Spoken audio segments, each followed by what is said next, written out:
Assalamualaikum warahmatullahi wabarakatuh. Perkenalkan, kami dari kelompok 2 ingin mempresentasikan hasil diskusi kami. Berikut nama-nama anggota kelompok kami. Yang pertama ada Abdurrahman, saya sendiri. Yang kedua ada Jenny Oktavianti. Ketiga ada Ananda Putri Fadila. Keempat ada Faisal Gifari Kurniawan. Kelima ada saya Reza Frida. Keenam ada Nesa Arifiana Sabila. Dan ketujuh ada Alvito Bintang. Pada kesempatan kali ini, kami ingin membahas tentang analisis strategi PT Indofood Sukses Makmur. PT Indofood Sukses Makmur ini menggunakan 3 alat analisis utama. Yang pertama ada BCG Matrix, kedua ada GE Matrix, dan ketiga ada Ansoff Matrix. Baik, saya Jenny Oktavianti. Di sini saya akan menjelaskan profil perusahaan tentang PT Indofood Sukses Makmur, perusahaan manufaktur pangan terbesar di Indonesia. Produk terkenalnya seperti Indomie, Supermie, Sarimi, Citato, Kitela, Bimoli, Indomilk, Racik, dan Bogasari. Terdaftar di Bursa Efek Indonesia, memiliki berbagai lini usaha yang paling mendukung, mulai dari bahan baku hingga produk akhir. Indofood dikenal sebagai perusahaan dengan rantai produksi terintegrasi, artinya dari tepung hingga makanan siap saji, semuanya dikelola oleh satu grup besar. Ini memberi efisiensi dan kontrol kualitas yang tinggi. Baik, selanjutnya akan saya berikan ke teman saya. Slide selanjutnya di analisis BCG Metric. Analisis posisi produk Indofood Indonesia yaitu cash cow, produk andalan permintaan besar, menghasilkan laba stabil. Bogasari yaitu cash cow, pasar matang dengan keuntungan yang stabil. Snack Star, pasar berkembang, perlu inovasi untuk mempertahankan tren positif. Dairy dan nutrisi, question and mark, potensi besar tapi perlu penguatan merek dan distribusi. Bimoli atau DOC, yaitu persaingan yang cukup ketat, fokus pada efisiensi biaya. Strategi Indofood adalah memanfaatkan keuntungan dari produk yang sudah kuat seperti Indomie dan Bogasari untuk membiayai pengembangan produk yang sedang tumbuh seperti snack dan susu. Ya, dilanjutkan dengan Faisal. Di slide keempat kita ada analisis GE. Untuk evaluasi berdasarkan daya tarik pasar dan kekuatan basis mie instan itu sangat kuat di pasar, pertahankan dan ditingkatkan efisiensinya. Untuk tepung Bogasari pasarnya itu stabil sama dijaga profitabilitasnya, dan di snack premium itu pasarnya menarik, terus dia inovasinya dan investasinya juga bagus. Dan untuk di diari dan nutrisi perlu penguatan brand dan riset pasar. Dan untuk minyak goreng itu pertumbuhannya rendah, dia tuh lebih fokus pada efisiensi biaya.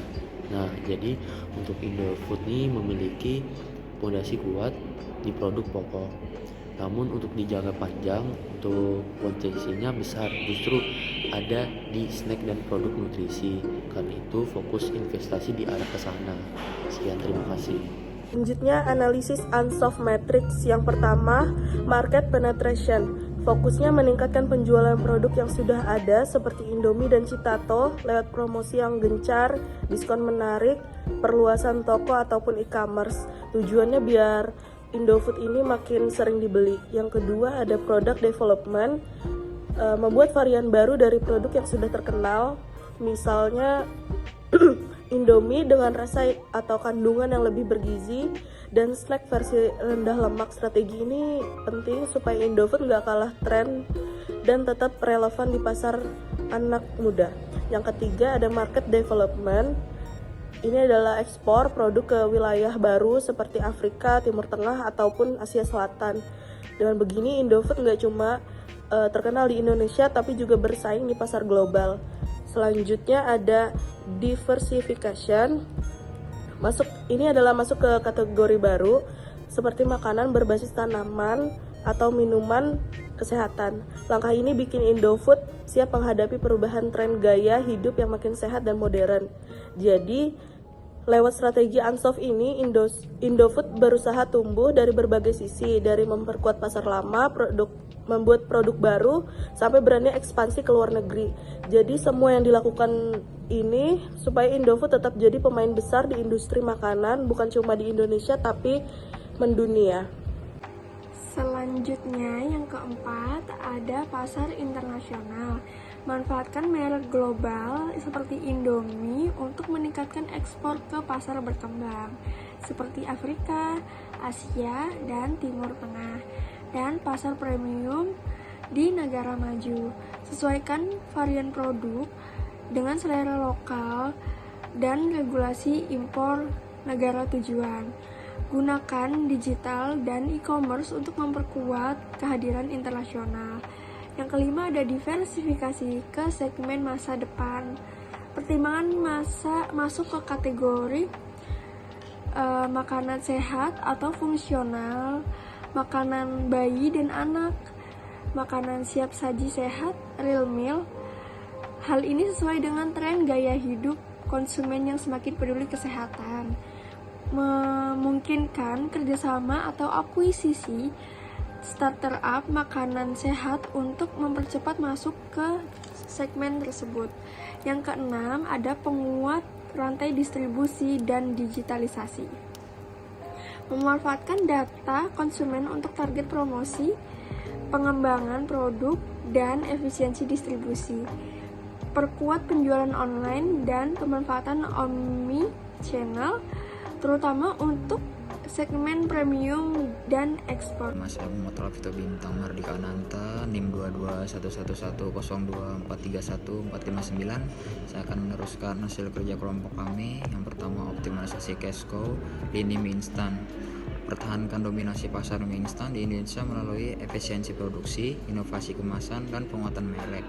Yang kedua, investasi pada segmen pertumbuhan, snack, dan makanan sehat. Perkuat segmentasi snack food, buat produk inovatif yang sesuai tren, misalnya snack bebas gluten, rendah gula, organik. Yang ketiga, efisiensi dan restrukturisasi agribisnis. Agribisnis perlu dikelola sebagai unit yang mendukung rantai pasok atau bahan baku, dan bukan hanya sebagai unit profit utama jika margin rendah. Fokus pada peningkatan produktivitas kebun, pengurangan biaya, dan pengembangan produk bernilai tambah daripada komoditas standar. Tingkatkan aspek keberlanjutan karena ini menjadi persyaratan penting kepada pasar global. Sekian dari saya, terima kasih.